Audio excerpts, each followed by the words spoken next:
Om Namo Bhagavate Vasudevaya. Narayanam Namaskritya Naram Chaiva Narottamam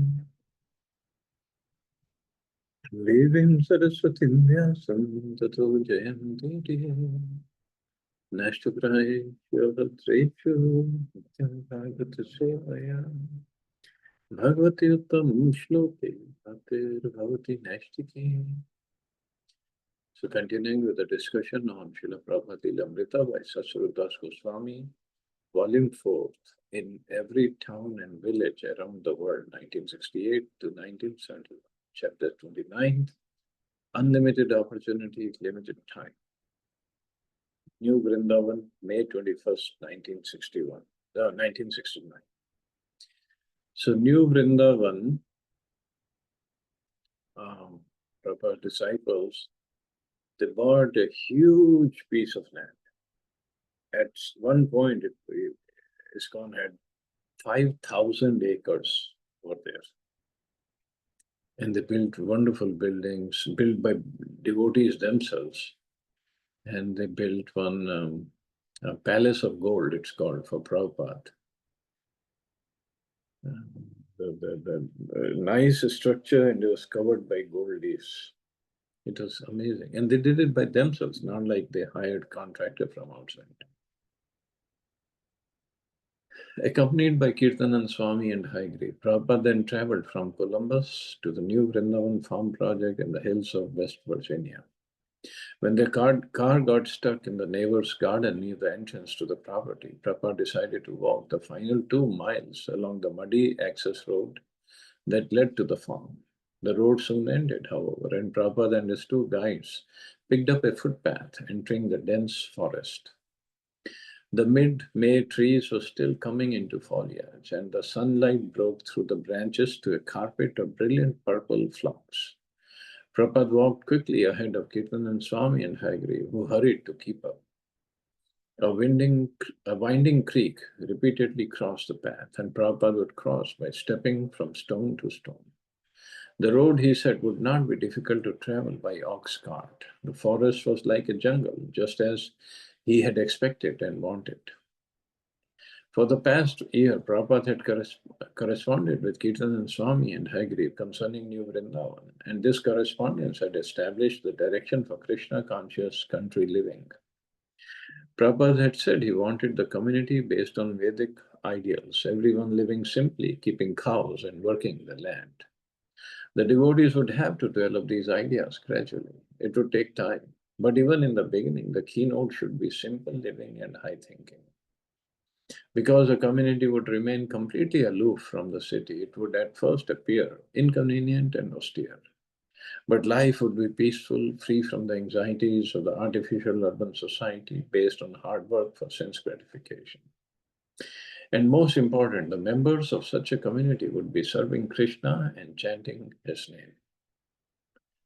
So this was one of the points of ISKCON society, to develop these farm communities where people can live, have simple living and high thinking. If developed properly and if managed properly, that really can help.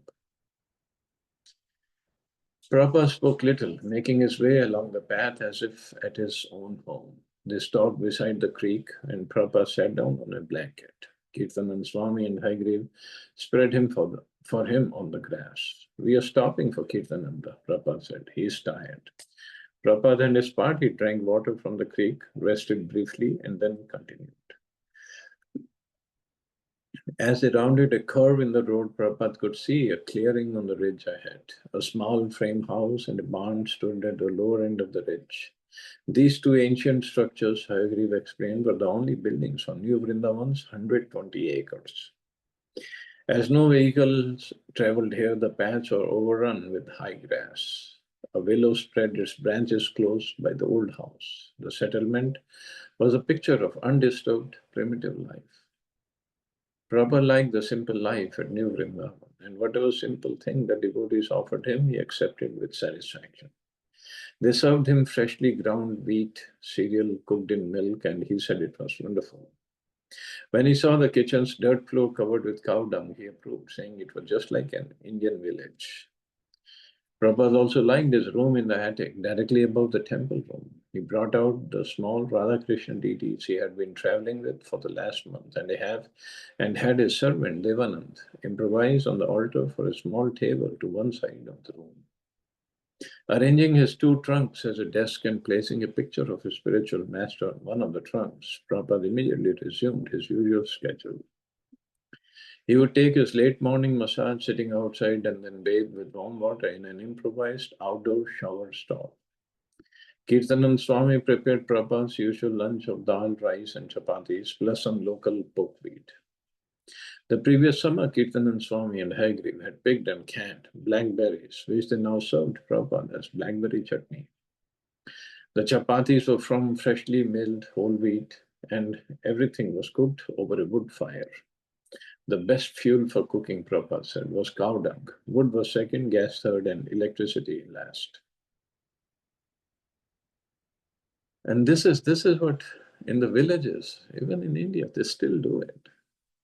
Cook on either cow dung and wood or wood, and freshly milled wheat flour.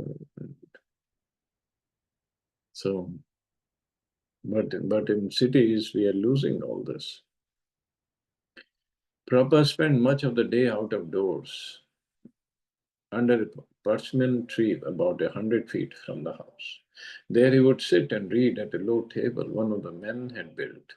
Often he would look up from his reading and gaze across the deep valley to the distant ridge, where the forest met the sky.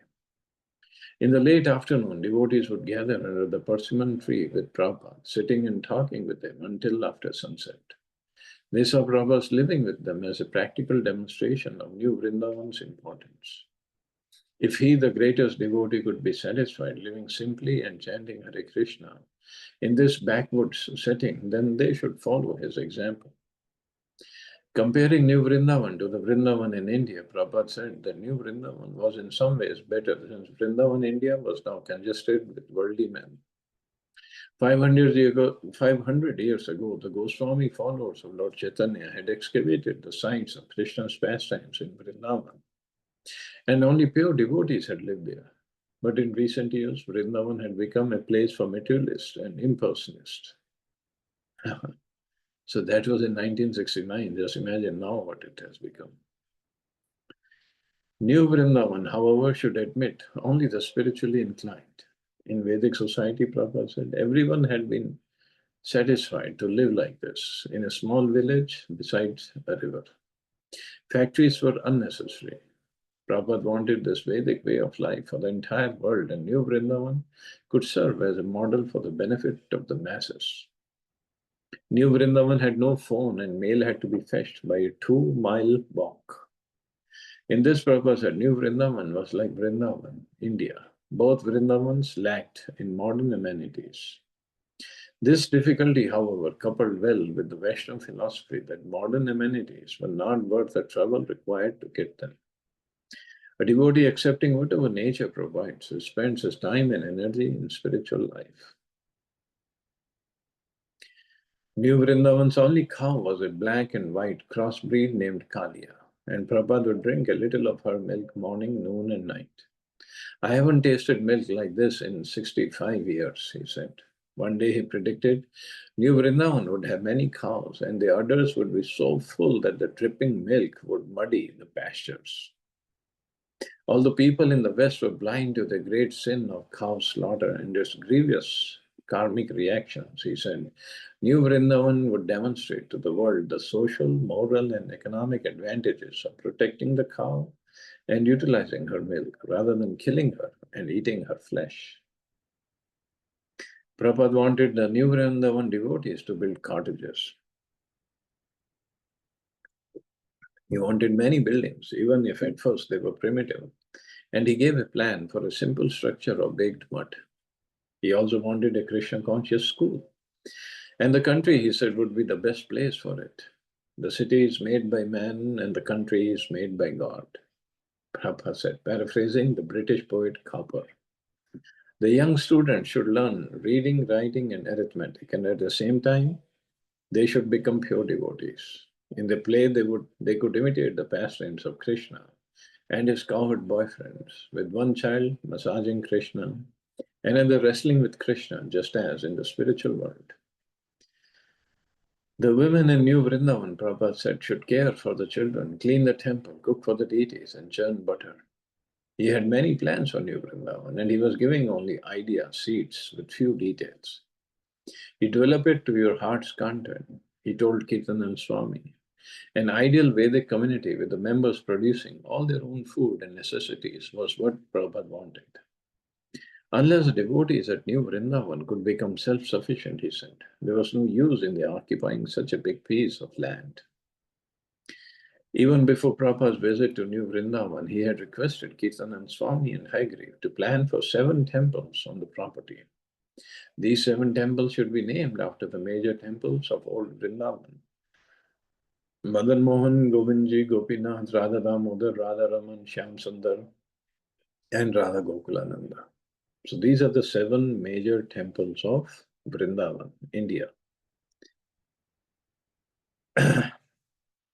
So whenever we go, we should try to visit these temples.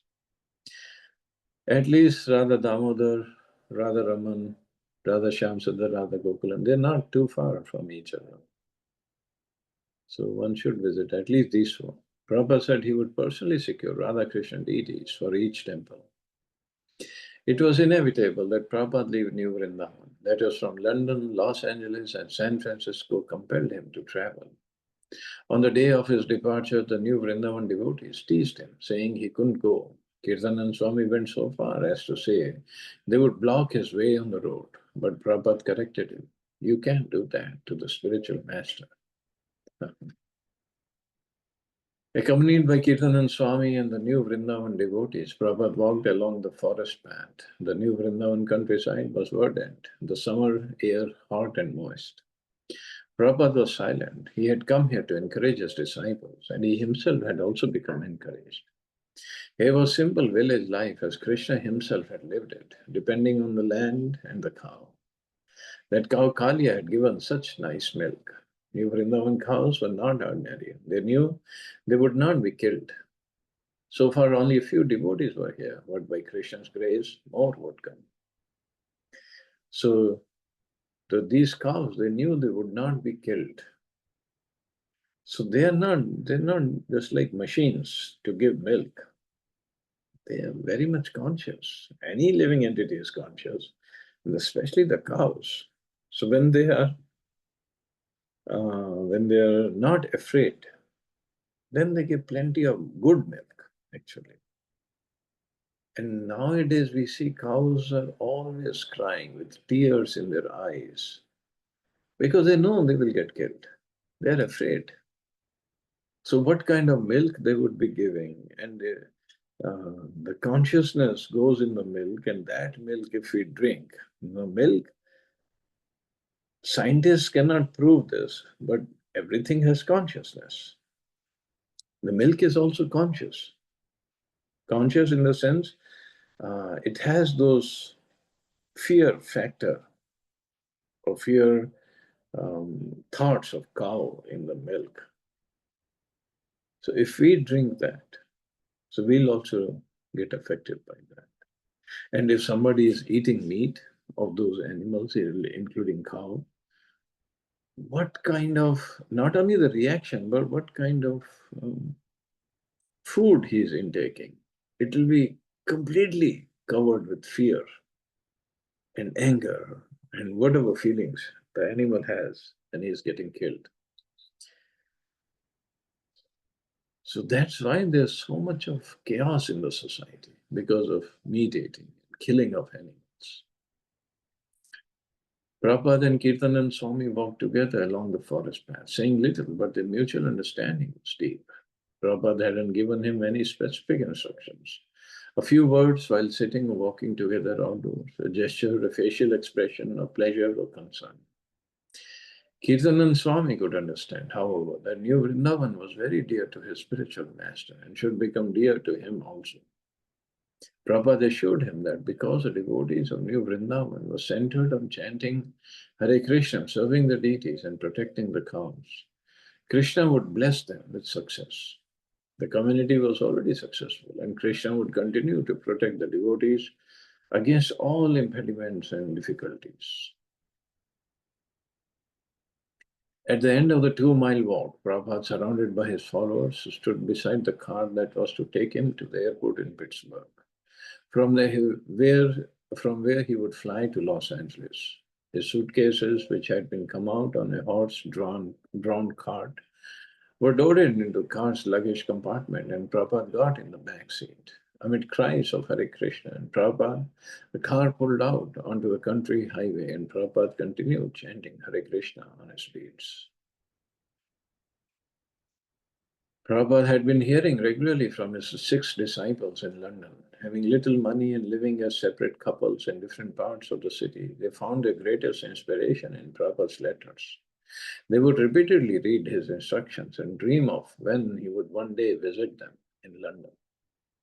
Although in San Francisco, Krishna consciousness had been fun for the 3 couples, in England it has become more and more difficult. The devotees, being foreigners, were not allowed to earn a salary, and except for a few contacts, they knew no one. Although unable to live together, they were trying to maintain their morale and Krishna consciousness. Yamuna. I had to move to a Jamaican ghetto, the top floor of one of the buildings. It was awful. Day after day after day, I would sit and listen to a tape of Prabhupada singing.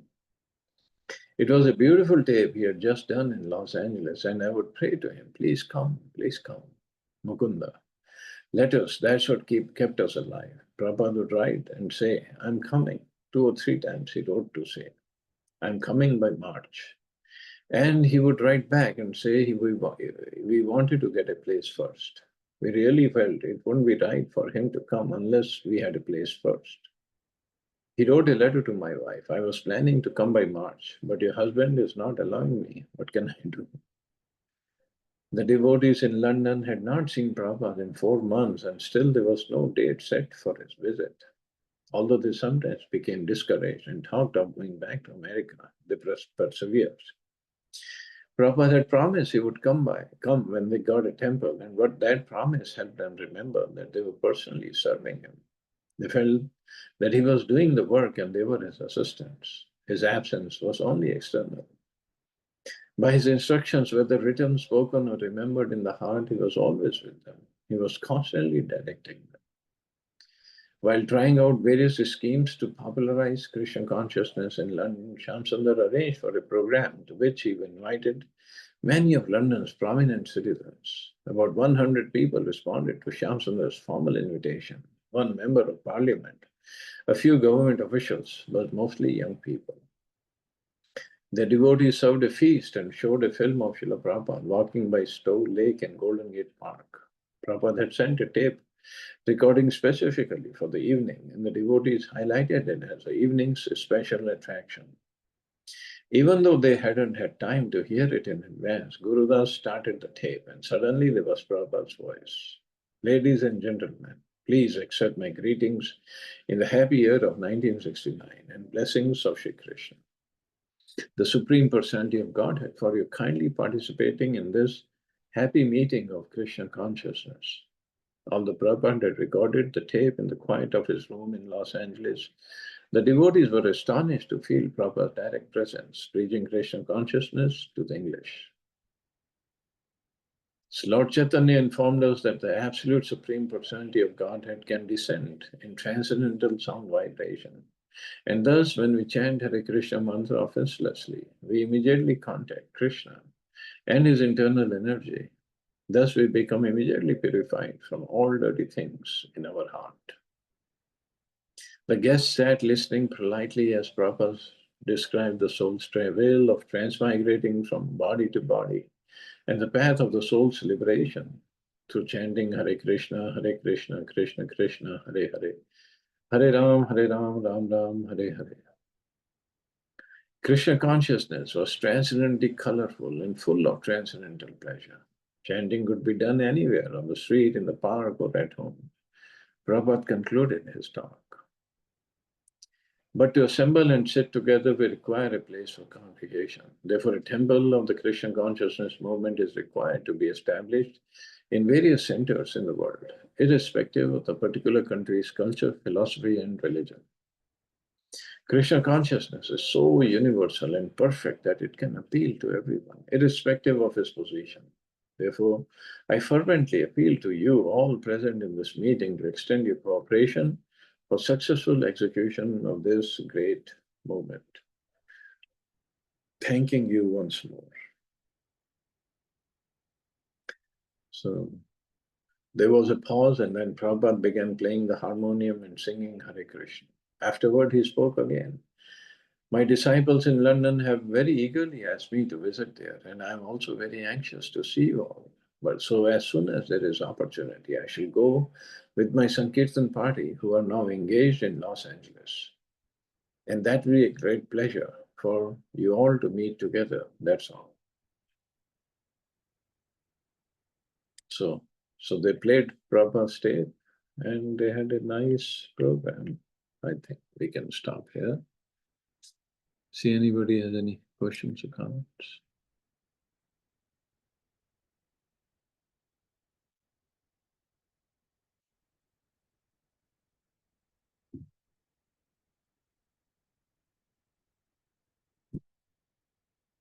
Okay, you all have a safe and wonderful day. Hare Krishna. Jai Srila Prabhupada. Hare Krishna. Thank you, Hare Prabhuji. Krishna. Jai